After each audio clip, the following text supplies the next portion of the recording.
बिस्मिल्लाहिर्रहमानिर्रहीम।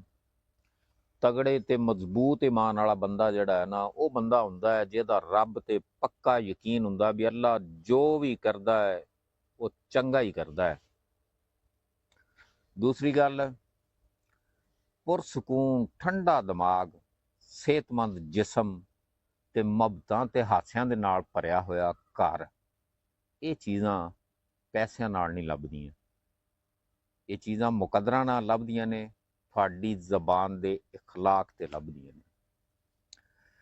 ਤੀਸਰੀ ਵੀ ਬੰਦਾ ਬੁੜੀ ਦੇ ਹੁਸਨ ਦੇ ਉੱਤੇ ਮਰਦਾ ਹੈ ਤੇ ਬੁੜੀ ਬੰਦੇ ਦੀ ਜੇਬ ਦੇ ਉੱਤੇ ਮਰਦੀ, ਇਸੇ ਕਸ਼ਮਕਸ਼ ਦੇ ਵਿੱਚ ਹੀ ਜ਼ਿੰਦਗੀ ਲੰਘ ਜਾਂਦੀ। ਫਾਇਦਾ ਚੁੱਕਦਿਆਂ ਜਿਸ ਵੇਲੇ ਥੱਕ ਜਾਓ ਨਾ, ਉਸ ਵੇਲੇ ਆਪਦੀਆਂ ਡਿੱਗੀਆਂ ਹੋਈਆਂ ਸੋਚਾਂ ਵੀ ਜਿਹੜੀਆਂ ਉਹ ਵੀ ਇਕੱਠੀਆਂ ਕਰ ਲਿਆ ਜੇ। ਇਹ ਮੇਰੀਆਂ 3-4 ਗੱਲਾਂ ਸਨ, ਚੰਗੀਆਂ ਲੱਗੀਆਂ ਹੋਣ ਤੇ ਅੱਗੇ ਸ਼ੇਅਰ ਕਰਦੇ ਜੇ। ਅੱਲਾਹ ਤੁਹਾਨੂੰ ਖੁਸ਼ ਰੱਖੇ, ਹੱਸਦੇ ਵਸਦੇ ਰਹੋ। ਅੱਲਾਹ ਹਾਫਿਜ਼।